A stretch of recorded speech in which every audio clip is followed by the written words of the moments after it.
Boa noite, aqui com mais uma live a respeito do sistema NR1, a própria normativa, né, da NR1 que já entrou em vigor, e hoje com um tema muito interessante, uma entrevista, um bate-papo, melhor dizendo, de muita qualidade para fortalecer principalmente alguns aspectos que ainda temos dúvida, né, em relação aos aspectos jurídicos e legais.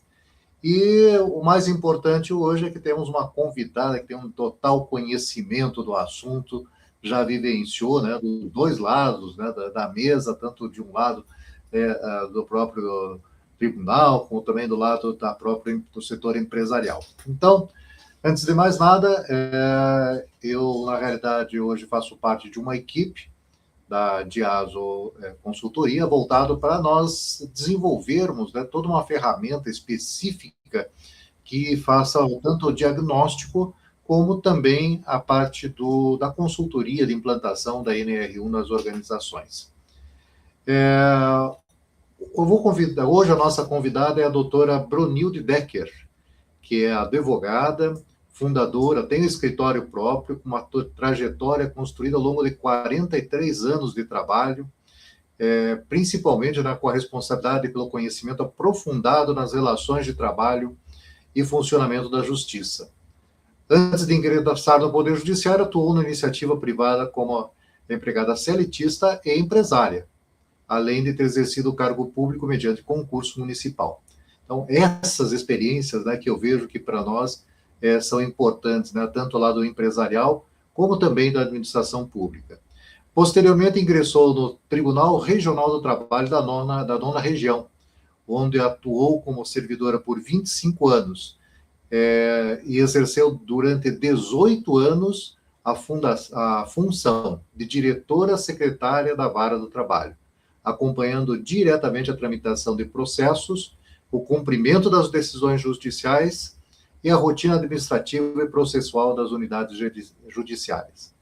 E agora, né, após aposentar aos 43 anos de atividade profissional, retornando à advocacia de uma forma muito atuante em questões estratégicas junto aos seus clientes, com o seu escritório e tratando aí principalmente de um atendimento personalizado aos seus clientes.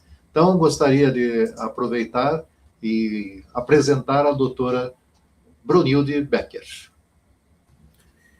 Boa noite, Délcio. Obrigada pelo convite. Boa noite, muito grata, muito lisonjeada. É um prazer estar aqui com vocês e é um prazer fazer parte dessa equipe e de ter recebido o convite. Muito obrigada. Nós é que temos que agradecer. O seu conhecimento será extrema valia para nós aqui, né? E com certeza isso aí será compartilhado com muitos outros espectadores também que poderão aprender um pouquinho mais aí do seu conhecimento, compartilhando a sua experiência. E hoje falaremos, né, sobre os fundamentos legais da NR1, da CLT, a Portaria 1419/2024, a CF 88, a ISO 45003, né, da OIT, também o OMS, que falam alguma coisa, e suas consequências em relação ao descumprimento. Nós faremos aqui algumas perguntas e depois eu já deixo até dito, né, para que todas as pessoas possam formular perguntas via chat, ou após mesmo a programação, ele estará disponível esse vídeo, que nos remetam as perguntas, e com certeza a doutora Brunilde Becker poderá também responder a qualquer momento, e nós faremos contato.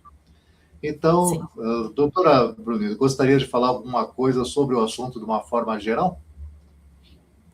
Então, na verdade, eu acho que a principal informação, eu acho, que o pensamento que deve ser mudado atualmente, eu acho que isso é um ponto muito importante, porque toda vez que vem uma mudança na legislação, o primeiro pensamento que todos têm, e eu falo pelo lado dos empresários, é que, olha, vem mais uma determinação, mais uma lei, mais uma regra que nós temos que seguir, e isso vem em prejuízo do empresário, quando na verdade não é.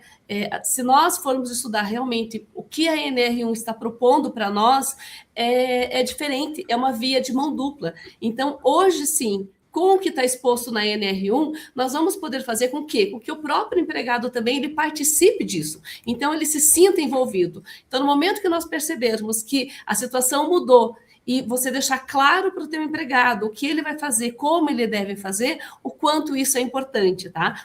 E porque o que acontece muito é essa falta de participação, né? Então, na verdade, não é uma punição. Na verdade, agora nós estamos trabalhando com um momento que é de prevenção.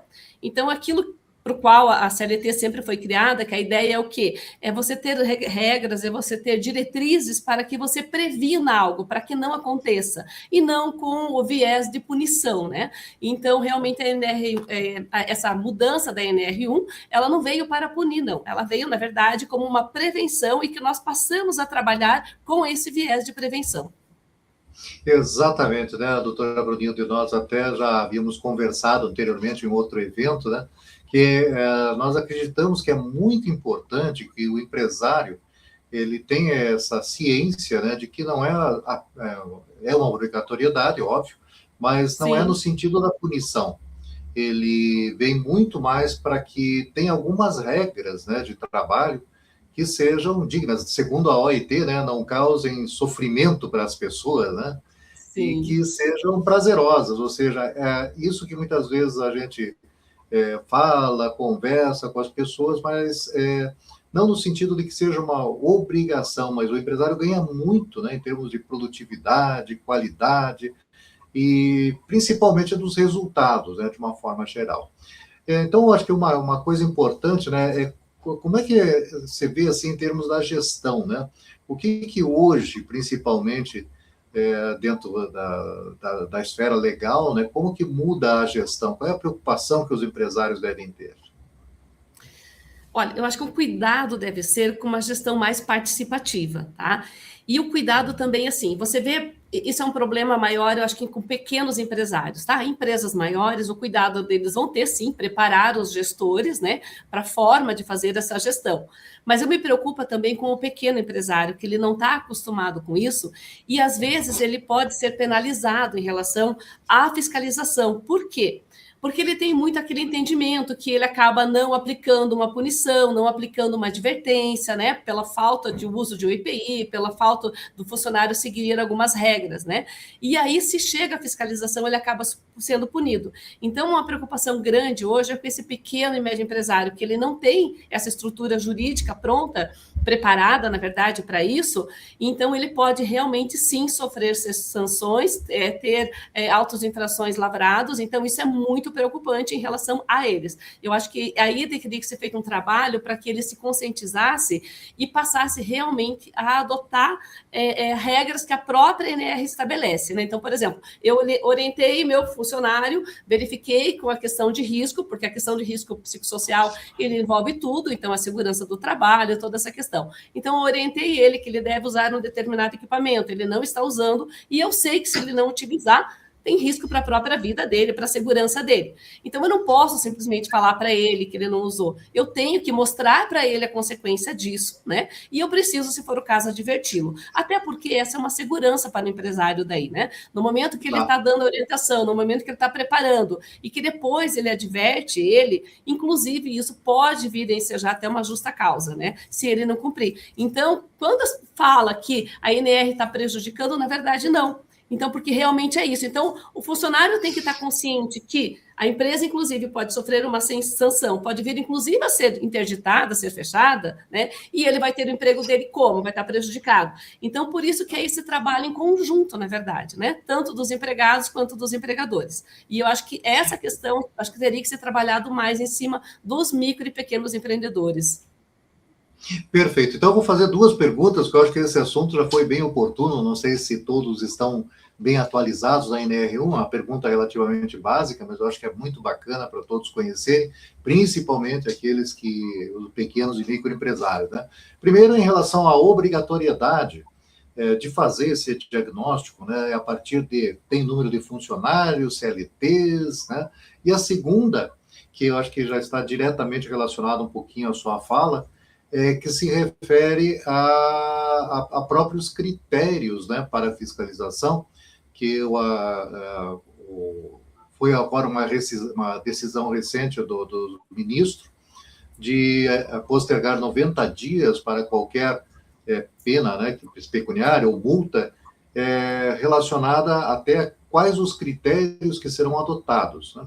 E eu só aproveito e fazer um gancho bem rapidinho, que, na realidade, a autuação, a multa, ela sempre existiu, né? Não foi com a criação Sim. da NR1 que nós vimos, por exemplo, o assédio moral coletivo. Isso aí já existia anteriormente, a NR1, né? Já era um fato.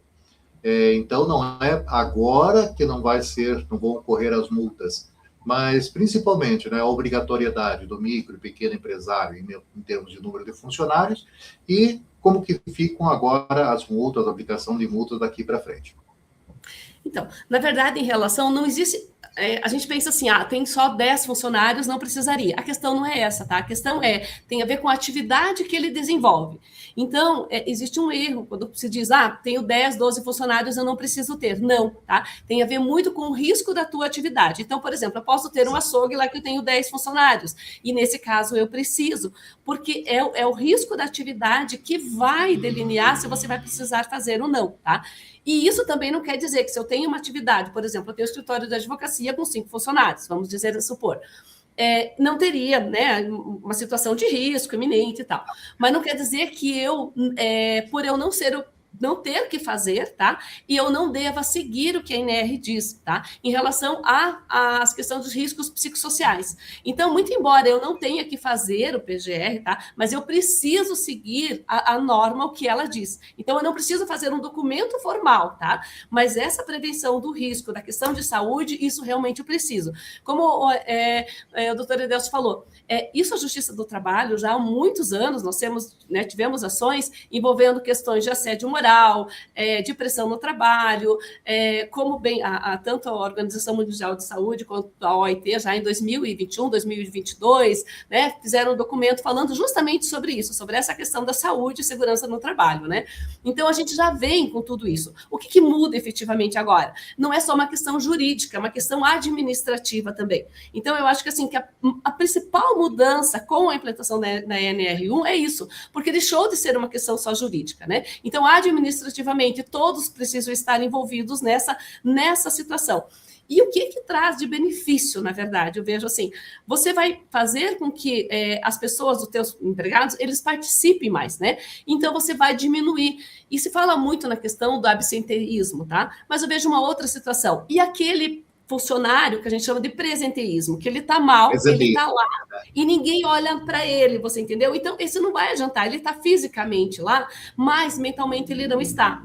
E aí as pessoas falam também, o pequeno, agora eu vou ter que ter um psicólogo para ele? Não, mas você vai ter que encaminhar ele, você vai ter que orientar ele, então ele vai ser atendido pelo SUS, se você tem poucas pessoas, ou se você tem um plano de saúde, não é você que vai fazer esse atendimento, né? Mas você precisa ter um olhar diferenciado, não só para os riscos, a questão ergonômica, mas para a vida, né, pela pessoa lá. Então, assim, tudo que envolver a tua atividade e o bem-estar também das pessoas que estão lá, porque, assim, o trabalho, ele pode tanto te fortalecer, né, te dar prazer, quanto ele pode te adoecer. Então, é esse cuidado, é esse olhar diferenciado que nós precisamos ter agora, né? E em relação à aplicação de multas, a autuações, então, a situação, assim, precisa ter um certo cuidado, tá? Porque às vezes se fala assim, dupla visita, né? Como o pessoal está falando muito. Suspendeu agora a aplicação de multa. Aí eu tenho a questão da dupla visita. Mas eu não posso esquecer que em muitos casos eu não terei a dupla visita. Por exemplo, eu tenho um funcionário que não está registrado, vem numa outra situação. Mas eu tenho um rol de situações em que não vai ser feita essa dupla visita. Eu já serei atuado na primeira visita. Então, eu preciso fazer um trabalho preventivo. Eu preciso já ter esse olhar, preparar, ver a minha situação de risco no meu local, na minha empresa, né? E já me prevenir. Que é o objetivo, como a gente falou há pouco, da própria Constituição, da própria legislação trabalhista, é isso, é uma questão de prevenção, né? Só que agora num olhar como um todo, né? Não é só na questão do indivíduo. Aí as pessoas falam muito também, mas aí ele tem um problema de depressão lá fora e eu vou ter que cuidar isso aqui? Não, não é isso, tá? Mas eu tenho que olhar assim, por exemplo, o meu funcionário hoje chegou, mas ontem, né, vamos dizer assim, a esposa dele sofreu um acidente. É lógico que ele não vai estar da mesma forma para trabalhar. Então, é esse olhar que eu preciso ter, esse cuidado que eu preciso ter.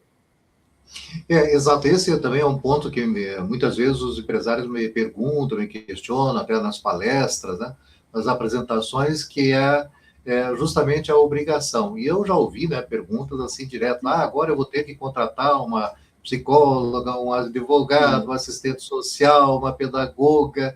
Eu falei, não, não é bem isso, né? Mesmo porque os diagnósticos da NR1, eles são coletivos, né? Eles não são individualizados. É esse um ponto que eu vejo que muitas vezes as empresas confundem. Então, quando é feito, os fatores de risco psicossociais são da organização. Sim. Agora, os problemas pessoais, eu vejo que a empresa ela não é obrigada a trabalhar, né? Mas vamos dizer assim, de bom costume, uma orientação que a gente dá para que ela se preocupe e que o funcionário, o colaborador, tenha a melhor qualidade de vida possível para vir trabalhar com satisfação. Não é a obrigação. Até porque a produção da empresa vai aumentar com isso, na verdade, né? Então, você realmente vai ganhar mais com isso. Se você tem um colaborador que está bem, ele vai produzir muito mais. Olha, a Andressa colocou aqui uma rotina que já deveria estar sobre os olhos das empresas e que com a NR1 é o foco, né? Torna-se um foco também, é verdade isso, né? Exato. Então, é muito importante. E isso não sei muda se eu muito respondi as duas perguntas, doutor. Qual que era a outra Sim, pergunta? claramente. Respondi. Aliás, se o pessoal sentir que tenha que complementar uma pergunta, fiquem à vontade, tá? Porque muitas vezes a gente, por estar envolvido diretamente no assunto, nós talvez não aprofundemos em determinado tópico, né? Mas fiquem muito à vontade para interagirem, que eu vou, na medida do possível, também formulando algumas questões, né? Bom, e uma questão que também me pergunta, né? Porque na NR1, ela tem a sua origem na OIT, na OMS, nas ISOs, né?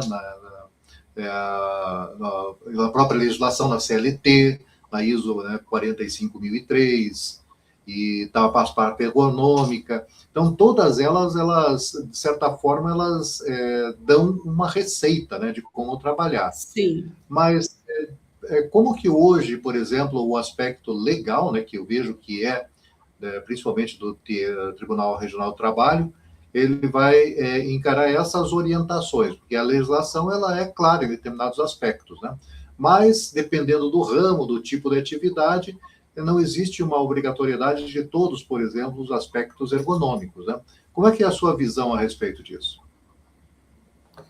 Olha, eu acho assim, até pelo tempo todo que eu estive no tribunal, né, o que se observa muito é uma situação prática do que está acontecendo lá naquele momento. Então, isso que eu volto a falar, não é só o que está escrito lá, tá? É como vai estar sendo aplicado e como que vai estar sendo feito. Então, o próprio empregador, ele diz assim, poxa, mas qualquer um vai lá pedir qualquer coisa e eu vou ser punido. Não, porque ele vai ter claro o que ele fez. Então, por isso que eu digo, independente de quantos funcionários que vocês tenham, né, se organize. Por quê? Embora, vamos dizer assim, eu tenho lá, o empregado tem a obrigação dele, né? E o empregador com a obrigação do que ele precisa fazer, certo? Cada um tem o seu, vamos dizer, com o artigo 157, 158 da CLT, discrimina exatamente sobre essas duas situações, né? Mas o que acontece? Como o empregado, em tese, é parte suficiente, o que vai acontecer? O tribunal ele vai observar mais a questão do empregador, porque é ele que está fazendo a gerência, é ele que tem o poder de mando, né? Então, esse é um cuidado que precisa ter, tá? Porque se eu não quero receber uma condenação, eu preciso realmente me antecipar e fazer isso. Né? E como sempre o tribunal olhou. Só que o que acontece? Como antes não estava especificamente, por exemplo, os riscos psicossociais, era mais assim, estava lá que precisava de ter todos os cuidados, tinha as condenações, tá? Mas não tinha esse olhar como, não, agora está lá, é real, vamos dizer assim, está escrito, precisa ser cumprido, né? Então, agora, mais ainda, o que vai acontecer nos julgamentos, e assim, a meu ver, e pelo histórico do tribunal, né? vai ser realmente observado se as empresas estão cumprindo com o papel delas, tá? E o papel delas não é só preparar o PGR, tá? Elas prepararem, elas orientarem, elas cobrarem.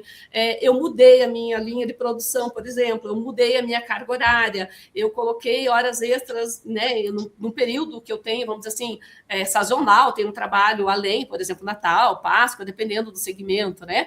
Então, o que eu tenho que fazer? Eu tenho que adaptar meu PGR nesse período, tá? Porque ele não é uma foto estática, na verdade, né? Ele é um filme que, conforme vai mudando, ou muda a situação da empresa, ou muda a quantidade de funcionários, linha de produção, horas trabalhadas, eu preciso adequar ele àquele momento. Tá? Então, isso que é diferente. Então, antes pensava assim, bom, preparei lá um documento, apresentei, perfeito, estou tranquilo. Não, não é isso agora, tá? Então, eu tenho que estar sempre acompanhando isso. E é isso que nos processos vai ser observado, tá? Então, é um cuidado, por isso que a gente fala do cuidado que tem que ser maior agora. Então, não adianta, você precisa realmente se precaver, você precisa realmente se preparar para isso.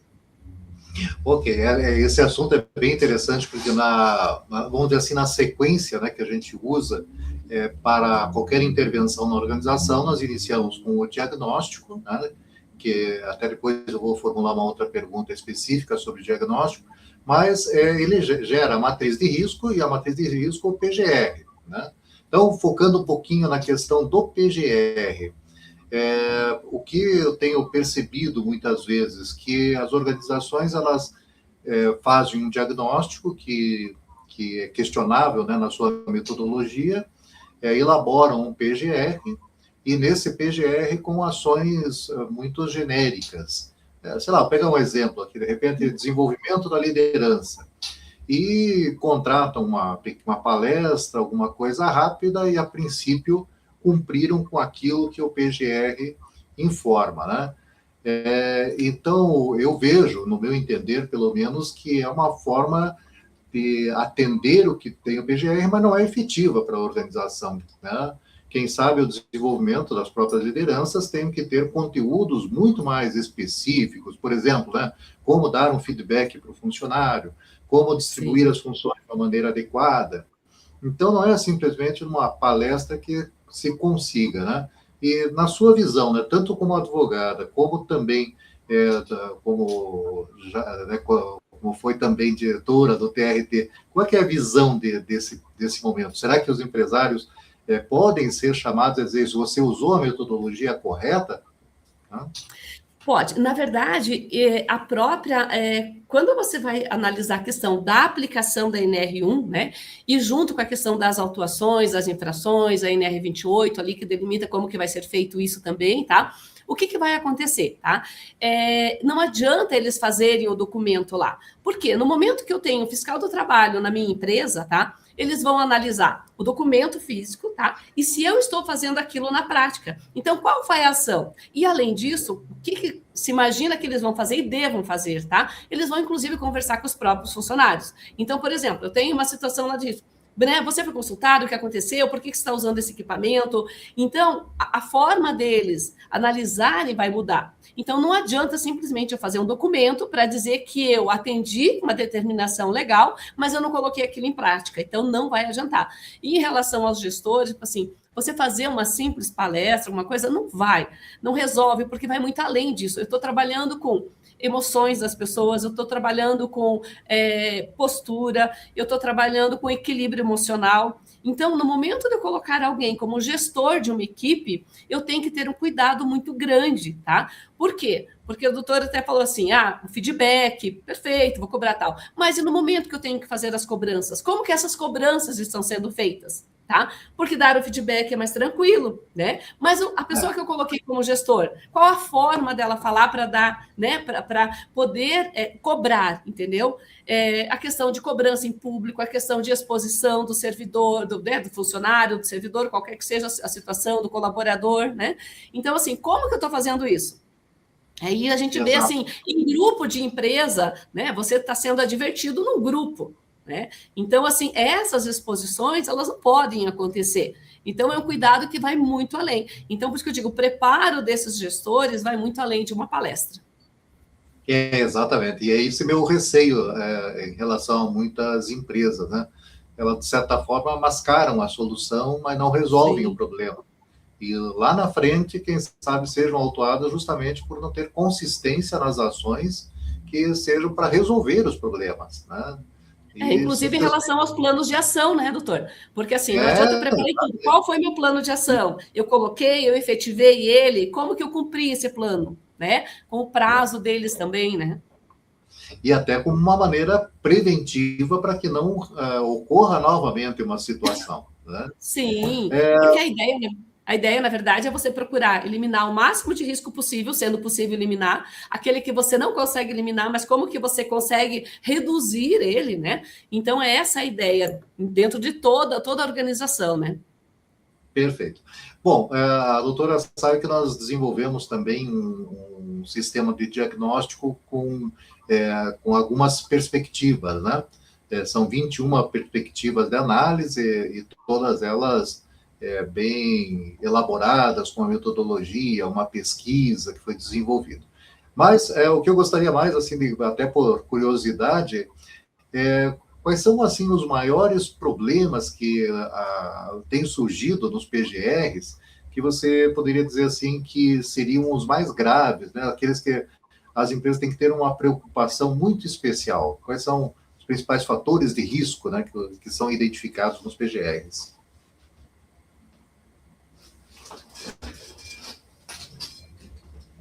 Olha, assim, como eu falo assim que não dá para a gente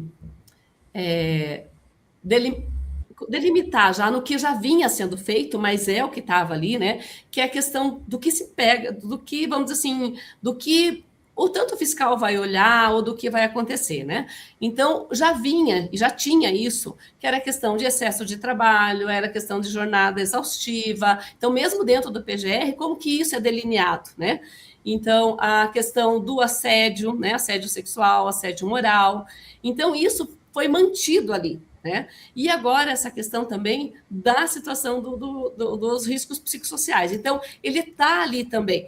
Então, eu acho assim que ele veio, intrinsecamente ele já estava ali, né? Então agora ele foi sedimentado e foi efetivamente colocado. Então eu vejo assim que dentro do PGR, o que o pessoal faz? Ele simplesmente vai olhar, bom, eu tenho um risco que seria mais claro lá, transparente, por exemplo, eu estou numa empresa onde o pessoal de limpeza, por exemplo, vai lavar, então ele coloca especificamente o quê? Risco de escorregar, alguma coisa assim. Ele não observa o restante da situação, o entorno do que está acontecendo. Então, eu acho que aí é que é uma situação mais grave. Então, aí você prepara um PGR realmente só para colocar lá, você pega aquilo que já está pacificado, já está na cabeça de todo mundo, que seria só aquela sequência, né? E você não observa o restante, você não observa a empresa como um todo e o trabalho que está sendo feito como um todo. Então, eu acho que aí é que está complicado. Então, esse cuidado precisa ser, sabe? Por isso que se você pegar todas as situações, você não pode analisar só isso e não analisar também de uma forma isolada. Tá? Então, você tem que realmente, quando for elaborar o PGR, você tem que verificar todas as situações e analisar elas em conjunto de acordo com o teu caso concreto, de acordo com a tua empresa. Então, se você contrata simplesmente uma outra empresa para preparar para você, tá? Ela vai preparar, minha empresa trabalha com tal produto, tá? Mas ela não foi verificar como que funciona a tua linha de produção, ela não foi acompanhar como que está a questão da gestão da tua empresa. Então, você faz algo muito superficial e não atende. E aí o risco é grande depois realmente de você ser autuado, porque você não vai ter, vai chegar lá, você se depara com um PGR, que eu tenho toda uma situação, e quando você vai em loco, né, digamos, o fiscal comparece lá, a situação prática é outra. Então, eu acho que esse é um grande risco que pode estar acontecendo, tá? O pessoal está preparado, assim, preocupado em fazer o PGR, né? Levando em conta somente as situações que estão elencadas lá, como exemplo, e sem se preocupar com esse todo. Então, eu acho que aí que está sendo o maior risco depois de empresas virem a ser autuadas, sabe? Perfeito. E tem, eu acho que também a recorrência, né, ou a constância de todos esses fatores ocorrendo na organização. Algumas vezes os empresários perguntam, mas agora não se pode chamar a atenção do colaborador. Eu falei, pode, né, deve, porque tem todo um regramento, né? Se tiver até no manual de conduta, existem formas de chamar a atenção relacionadas principalmente ao comportamento inadequado, né, seja dentro da empresa até mesmo fora da empresa, né? Então, tendo essa informação clara, para que o próprio colaborador entenda que ele também tem as suas responsabilidades, né? E Ele isso faz é uma parte coisa assim, disso, né? como é que a senhora vê esse equilíbrio, principalmente, né, de responsabilidade e do próprio colaborador, do funcionário e na justiça do trabalho, né? Como é que ela é vista? Então, aí é que eu te falo que quando você, agora é o momento de colocarem os colaboradores junto com a empresa nisso. Por quê? Quando a NR fala, por exemplo, que o empregado, né, o colaborador, né, as atribuições dele, as obrigações dele, o comprometimento dele, então agora é o momento realmente de você fazer uso da NR1 para você trazer os colaboradores para um olhar diferente em relação à empresa também, tá?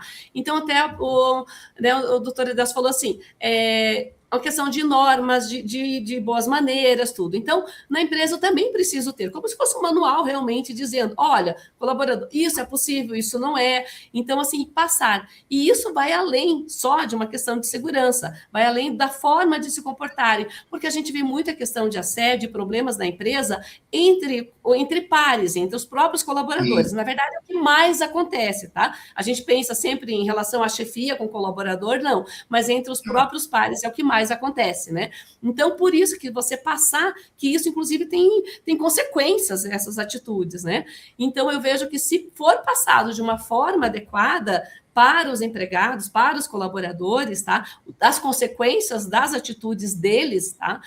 A gente vai ganhar com isso. É claro que é um trabalho que não é do dia para a noite, né? E precisa ser feito, tá? Demanda uma atenção, um cuidado, e na verdade ele tem que estar constantemente sendo reavaliado, né? E refeito, porque assim. Não basta, como você falou, dar uma palestra sobre uma determinada situação. Não, eu tenho que estar constantemente revisitando, tenho que estar constantemente reavaliando, né, e verificando como a minha equipe está. Né? E a partir disso, verificar o que precisa ser implantado naquele momento, como que eu vou atualizar o PGR em relação a isso, né? Porque eu vou ter que estar sempre alimentando ele, eu vou ter que estar sempre atualizando ele.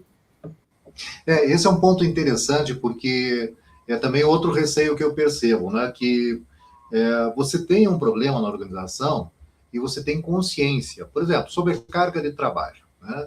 Então, o empresário ele tem que ter a consciência, vai aparecer no PGR, mas perante a justiça do trabalho, o importante que eu vejo é como que eu vou corrigir e em quanto tempo, né? Quer dizer, não é que eu não possa ter esse problema, pode ter, mas desde que eu tenha maneira de corrigir isso, e que muitas vezes o pessoal Por tem isso a medo, não, questão mas vai do. aparecer no PGR e já vem alguma multa, né? Não, não. É por isso que ele fala a questão do plano de ação, né? Eu delimitar o que vai ser feito, né? E qual o prazo de cada uma ação. Claro que eu sempre vou ter que observar assim. Qual é o risco, né? E se é algo que eu preciso resolver de imediato, ou algo que eu posso ter um prazo maior, por exemplo, vou estipular para tal situação, é algo extremamente grave, precisa ser resolvido de imediato, o risco é iminente, né? Outra situação, eu posso fazer um planejamento para 90 dias. Então, tudo depende de qual é o risco, de qual é a situação, né? Por isso que é importante fazer o diagnóstico, e aí eu tenho realmente que eu vou delinear como que eu vou, vamos dizer assim, expor em prática cada uma dessas ações e o tempo para cada uma delas daí. Perfeito. E no meu entender também, doutora, me corrija se estiver errado, mas existem alguns fatores, como por exemplo, o assédio sexual, que assédio até mesmo moral também pode ser, que ele foge da esfera trabalhista, né? Ele pode ir para criminal também, né? Sim. Na verdade, assim, quando eu falo até, inclusive, entre os pares, né, a pessoa que está ali não está se dando conta que, independente do que aconteça na empresa, ele vai ter um processo penal, né, em relação a essa situação. Então, é algo muito sério, sabe? Então, inclusive, passar essas orientações também sobre quais as consequências desse ato, né? Porque ali, no caso de um assédio sexual, o que está ali, na verdade, é o CPF, não é o CNPJ da empresa. Então, não é a empresa que vai Isso, perfeito. é você, enquanto pessoa, que vai ser demandado, né, na esfera penal. Então, assim, isso é muito sério. Então, precisa realmente também ser passadas essas informações e trabalhar em cima disso, né? Até nesse diagnóstico que nós aplicamos, existem algumas perguntas relacionadas, por exemplo, assim, a gestos, a palavras de duplo sentido, a questão de convites, né, que muitas vezes pode ser que as pessoas não tenham a intenção específica, mas isso pode, até forma de tratamento, né, muito muito próximo, isso pode levar a uma interpretação de que pode se constituir um assédio. Então, o importante é que todos os colaboradores tenham essa ciência de que existem alguns limites na organização, especificamente na forma de tratar os seus pares, os seus superiores, os seus colaboradores, para que não tenham indícios de que isso vai ocorrer, né? Sim, nós inclusive estamos com um problema numa empresa, ela tem uns 50 funcionários, que o que aconteceu? Não foi entre os colaboradores da empresa, foi entre que é um vendedor de uma outra empresa, que foi visitar a empresa, né? E aí trabalha como venda dos produtos, tal, representando, e aí ele acabou realmente passando do limite no seguinte sentido, quer dizer, talvez para ele não era, né? Mas para pessoa, para ser funcionária que estava atendendo ele, né? Ele acabou sendo assim indelicado, né? Tipo, abraçou ela de uma forma mais diferente. Então teve uma situação extremamente constrangedora que nós acabamos tendo que, inclusive, conversar com eles, com a empresa dele também entrou em contato, e a coisa acabou tomando uma proporção meio estranha, porque daí a menina comentou com outro amigo que trabalha na outra empresa, e aí o setor jurídico das duas empresas em contato, então a coisa tomou uma proporção meio estranha, sabe? Então precisa tomar cuidado até na forma de você chegar e se dirigir a alguém, né? E às vezes a pessoa tem o hábito, né? De abraçar muito, algo assim. Então a gente precisa ter um certo cuidado, porque eu não sei, principalmente eu não conheço a outra pessoa, né? Então, de que forma eu vou fazer isso? Então, a gente precisa realmente passar a ter esse cuidado. Então, a gente conversando, e foi uma situação extremamente complicada aí, pegando filmagem de câmera, analisar e conversar e reunir com o pessoal. Então, acaba sendo meio complicada essas situações. Perfeito. Bom, isso também eu concordo, né? Bem complicado, porque depende da interpretação de cada uma das partes, óbvio, né? Naquele momento, mas que tem aquilo que nós recomendamos. Então, esses treinamentos, a visita constante ao próprio manual de conduta, a forma de condução dos trabalhos, né? Do que deve, a questão ética e outros fatores, é importante sempre estar revisitando, né? Em cada momento. Sim. E aí vem uma pergunta que eu acho que da sua fala me chamou a atenção, a questão, por exemplo, dos meios eletrônicos hoje de controle, né? Como é que eles são interpretados? A validade de produção de provas também, de controle. Então, você sabe que cada vez mais o próprio judiciário ele tem aceitado e ele tem visto mais essa questão das provas e dos meios eletrônicos, né? Então, a gente trabalha muito com geolocalização, então, até porque hoje em dia é muito comum, né? O trabalho em remoto, ou mesmo para as pessoas que têm uma outra atividade fora. Então, cada vez mais, né, está sendo utilizado isso. Eu vejo assim que é algo que não vai retroagir, tá? Então, cada vez mais essa questão do controle eletrônico, cada vez mais essa questão do digital, ele veio para ficar realmente e cada vez mais vai ser utilizado. Eu lembro que um tempo atrás, cada vez quando falava-se no processo que alguém pedia para um ofício para geolocalização. Eu falei, para que isso? Tal. Hoje em dia, não, hoje em dia já é comum, tá? Então, assim, uns 4 anos atrás, quando alguém pedia verificar nossa, a gente fala, para quê? Né? Então, dentro do próprio judiciário, né? E hoje a gente vê que isso já é um pedido normal, é um pedido comum, né? Então, cada vez mais isso vai fazer parte da rotina e o judiciário, cada vez mais, ele está aceitando esse tipo de prova. Perfeito, porque queira ou não, né, hoje até mesmo o trabalho remoto ele tem que ter um controle, né, o controle de ponto, da jornada de trabalho, sim, enfim, né, todos esses trabalhos aí. Eu gostaria então de voltar um pouquinho só à questão do diagnóstico, porque quando nós desenvolvemos, né, o DIASO, né, Diagnóstico Integrado de Saúde e Ambiente e Saúde Organizacional.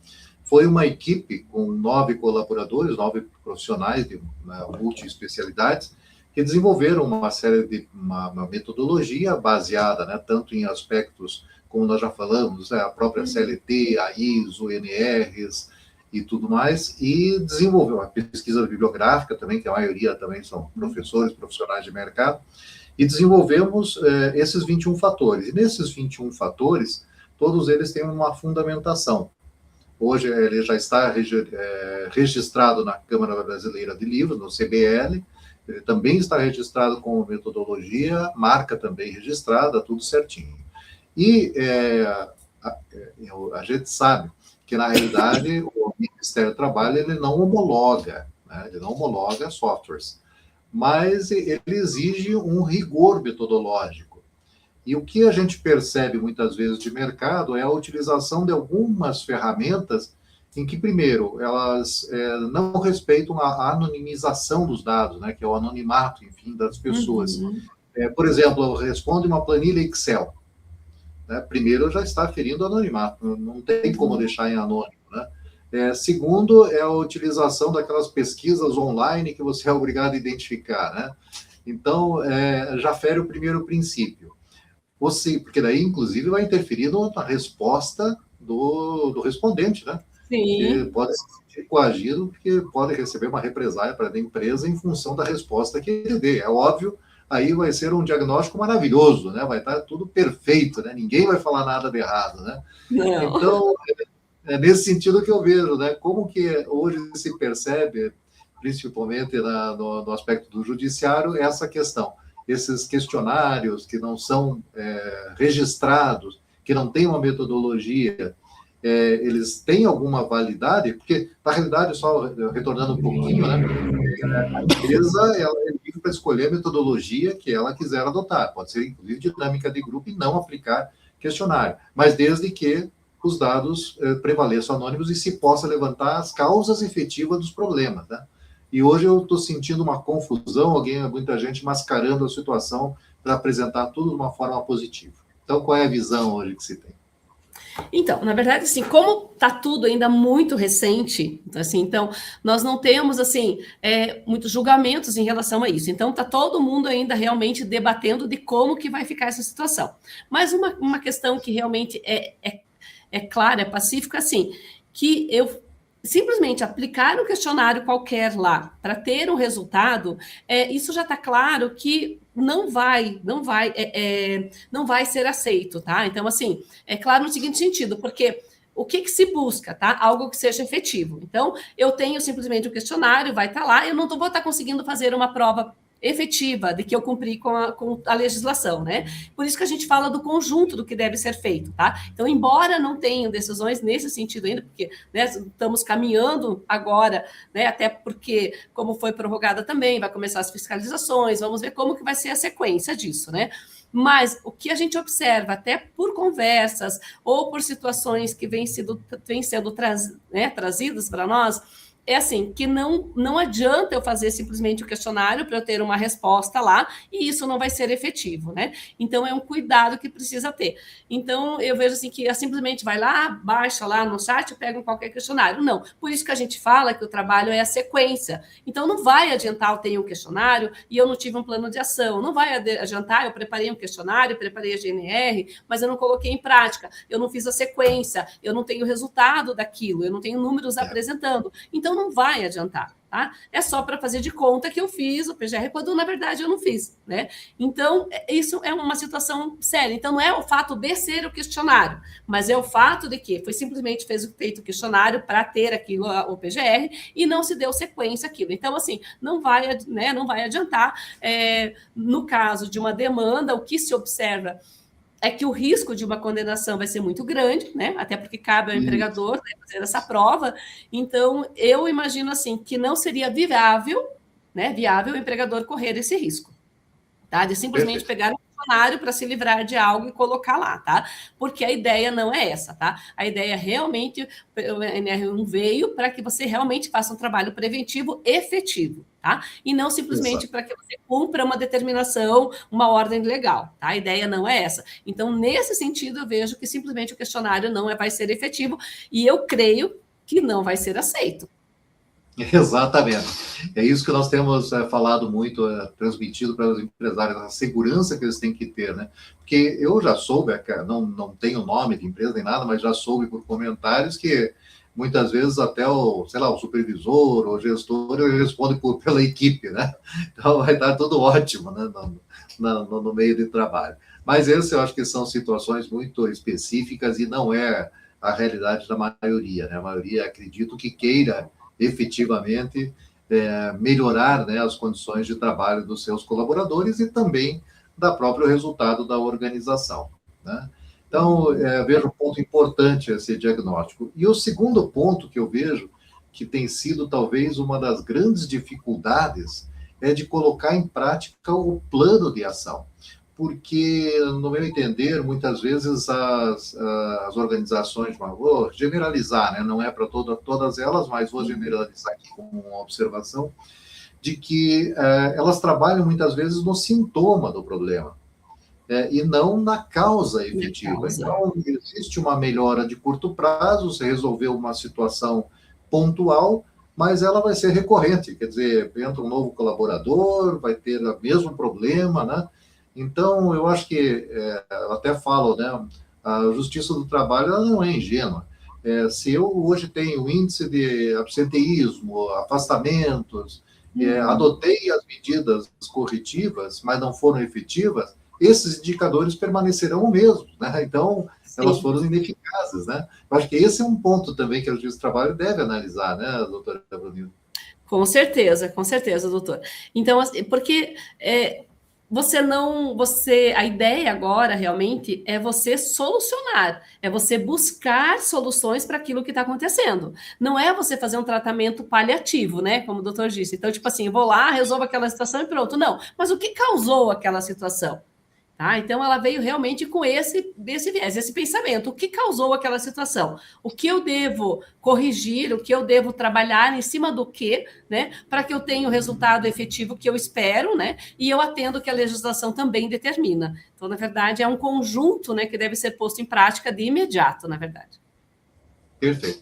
Bom, nós já estamos quase encaminhando para o final, está passando rápido aqui nosso bate-papo, né? Então, eu vou deixar depois um tempinho, ver se algumas pessoas queiram perguntar alguma coisa adicional, mas eu gostaria de ouvir, principalmente, a sua opinião, que vindo, né, de dentro do judiciário, né? Como que seria a forma que a senhora orienta os seus clientes hoje, né, do seu próprio escritório, em relação a esses problemas, né? Ou seja, o gestor deve se preocupar, como que o principal, o empresário deve se preocupar em orientar a sua equipe para atender todas as necessidades legais, na sua atuação dentro do escritório. Na verdade, reiterando o que eu já falei, assim, eu trabalho informando eles de uma forma assim que o trabalho tem que ser preventivo, né? E que ela deve ser feita, o cuidado deve ser constante, né? E que a gente precisa ter esse olhar diferente. Então, hoje eu não posso realmente só pensar em que eu vou implantar, tipo, estou atendendo uma legislação, como eu falei antes, né?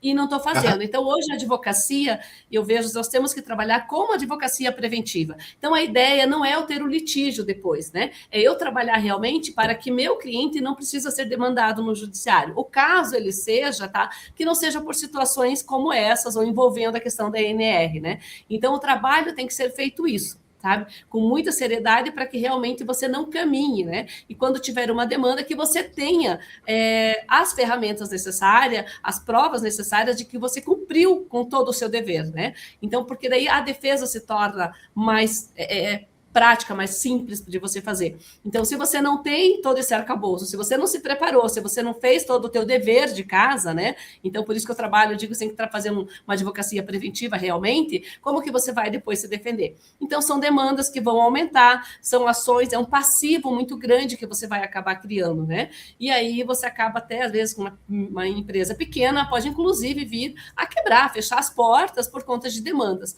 Então, o trabalho tem que ser realmente no sentido preventivo, né? E em relação aos trabalhadores, eu digo sempre assim, os colaboradores, que você tem esse olhar de que ele deve ser respeitado, ele deve cumprir a parte dele, sim, mas desde que ele está fazendo a parte dele, do outro lado, ele também tem que receber isso. Então, a forma de ser conduzido o trabalho dele, a jornada dele, né? A cobrança de metas, então, tudo isso tem que ser analisado em conjunto. Então, eu trabalho realmente passando esse tipo de orientação, e para que a gente consiga, vamos dizer assim, se não vamos dizer assim, não ter demanda, mas que a gente consiga diminuir e ter condições realmente de ter uma resposta para o nosso cliente em relação à defesa pelo trabalho que foi feito antes daí. Perfeito. Talvez uma questão também que é interessante o empresário conhecer os canais de denúncia, né? Ou como que nós podemos trabalhar com informações que os colaboradores talvez não se sintam tão à vontade de compartilhar com os seus gestores e pessoas de dentro da organização. Como que a empresa, primeiro, né, pode acionar também o aspecto legal específico e também, dentro da própria organização, criar esses canais. Existe uma orientação até do seu escritório, uma maneira jurídica que a gente possa trabalhar com isso? Então, o problema, assim, com empresas maiores, né, você já tem a questão a maioria das empresas que são maiores, assim, elas já têm os canais de denúncia, você já trabalha com isso. O grande problema que eu vejo nisso são em pequenas empresas, como eu falei há pouco. Esse é complicado. Por quê? Porque são poucas pessoas, então é complicado isso. Eu acho que em relação a pequenas empresas, deveria ter de alguma forma, que viesse até, né, que você tivesse um outro canal que fosse fora da empresa e que passasse isso, sem identificar o colaborador, mas que conseguisse observar isso. Então, eu acho que se houvesse uma forma de fazer algo para que atendesse várias empresas, né? E que tivesse esse canal aberto para os funcionários, eu acho que isso seria algo efetivo, porque não tem como você manter o anonimato ou a pessoa se sentir confortável, né? Em pequenas empresas. E a gente sabe que o volume de pequenas empresas é muito grande no nosso país, né? Então, eu acho que aí era algo de se pensar de como se criar algo nesse sentido, para que tenha um canal de denúncia de uma forma diferenciada para esses. E aí não seria, por exemplo, para que vocês sejam punidos. Não, esse local, esse setor, pegaria essa informação e passaria, olha, nós observamos ou teve uma situação envolvendo questões de assédio, por exemplo, né? Aí o empregador poderia observar o que está acontecendo, sem identificação de nome, de pessoa, mas ele começaria a ter um olhar mais atento para ver, para identificar o que poderia estar acontecendo na sua equipe. Perfeito. A Marília postou agora, desapareceu aqui para mim, mas a respeito do treinamento da fiscalização definirá o bom resultado da aplicação da NR1, é isso? Isso. Tá. Bom, doutora Brunilde, já estamos chegando no finalzinho aqui, faltam 8 minutinhos, e eu gostaria de convidá-la para deixar aí a sua última mensagem, né, a respeito dos nossos aspectos legais aí, e principalmente, né, vou deixar também já um aviso a todos, né, que se esse tema realmente tocou, teve a informação que foi conveniente, que depois nós divulgaremos também um material específico, né, sobre todas as nossas entrevistas, e sigam principalmente a doutora Brunilde Decker e mandem sua dúvida, o caso real, para que nós possamos, inclusive, trabalhar, responder, né? Então, fica aberto o nosso canal de comunicação também, para qualquer dúvida que surja. E no próximo episódio, eu já vou adiantando, nós teremos aí a Bibi Sarmento, que vai falar sobre a questão da cultura organizacional, que será um tema importante. Então, doutora Brunilde, qual é a sua mensagem final para encerrarmos essa nossa live de hoje? Olha, que os empresários olhem para a NR de uma forma diferente e vejam, na verdade, como algo que veio para auxiliar eles, né? E não para punir, não para criar problema, na verdade. Ele vai ser um benefício no momento que você realmente implantar isso, né? E que se passa a ter esse olhar, esse cuidado. E que os gestores, né, o trabalho seja feito em cima dos gestores, porque é algo muito sério que a gente vê em algumas instituições, em alguns momentos, a forma como alguns gestores agem em relação aos seus subordinados. Então, isso também tem que ter um cuidado, tem que ter um olhar diferenciado. Então, vamos assim, porque eu creio que tendo esse olhar, mudando essa forma de agir, todos vão ganhar, né? A empresa vai ganhar, o judiciário vai ganhar no quê? Na diminuição de ajuizamento de demanda, porque a gente vê que não dá conta com tudo que tem. Então, eu acho que é um trabalho em conjunto, sabe? Então, vamos olhar realmente com esse cuidado, com o trabalho em conjunto entre colaboradores, entre empregadores, entre o próprio judiciário, a fiscalização, como ela esteja preparada também para isso, que venha realmente para orientar, não somente com o afã de querer autuar, mas que faça esse trabalho, porque assim, muitas pessoas ainda continuam perdidas, né? E aqueles que ainda não conseguiram se organizar, procurem profissionais, procurem analisar situações que realmente possam dar esse suporte. Não queiram fazer de qualquer forma, somente para preencher o número ou para atender a PGR. Então, vamos olhar de uma forma diferente, vamos encarar que é algo que precisa ser feito, né? Mas com muita seriedade. Perfeito.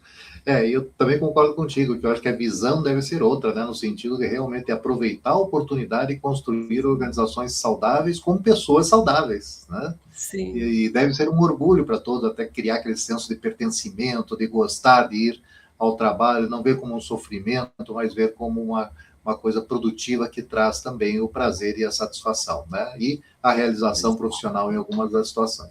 Doutora E Branildo, eu isso só vale tenho a para todos os agradecer. setores, hein? É, agradecer muito aí a sua presença, a sua colaboração. Eu sei que sua agenda é bem puxada, né? Mas é um prazer muito grande poder compartilhar, né, o seu conhecimento com a gente, para podermos absorver tudo de uma forma sucinta, mas bem efetiva, né? Então, muito obrigado mais uma vez, doutora Brunilda. Eu que E a agradeço, semana... agradeço o convite e muito Ora, obrigada. obrigado. E só lembrando a todos que semana que vem, na terça-feira, às 20 horas, estaremos também com um novo tema. Nós iniciamos, né, toda essa programação falando dos 21 fatores de risco psicossociais. Então, a partir do próximo programa, nós teremos cada um dos fatores destrinchados, né? Seja assédio moral, assédio sexual, cada um vai ter um episódio próprio. E o próximo será sobre a questão da cultura das organizações, com a Bibi Sarmento, que falará principalmente, né, de quais são os componentes da cultura, como que são os valores dentro da organização e de que forma que eles impactam nos riscos psicossociais dentro da organização. Caso queiram conhecer também um pouquinho mais desses 21 fatores, nós temos um site, né, uma ferramenta, que é o www.diaso.com.br, que fala um pouquinho dos 21 fatores que são avaliados na organização. Né? Então, para nós, aí vai ser importante, e, por favor, podem formular as perguntas com antecedência, que depois nós, durante cada uma das lives, nós formularemos as perguntas que nos forem enviadas. Mais uma vez, doutora Brunilde, muito obrigado. Uma ótima semana e muito sucesso na sua atividade.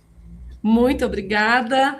E né, a qualquer momento estou à disposição. Se quiserem encaminhar perguntas, eu respondo na sequência, não tem problema, tá? E fico à disposição, tá? Muito obrigada. Eu que agradeço. Boa noite a todos. Boa noite.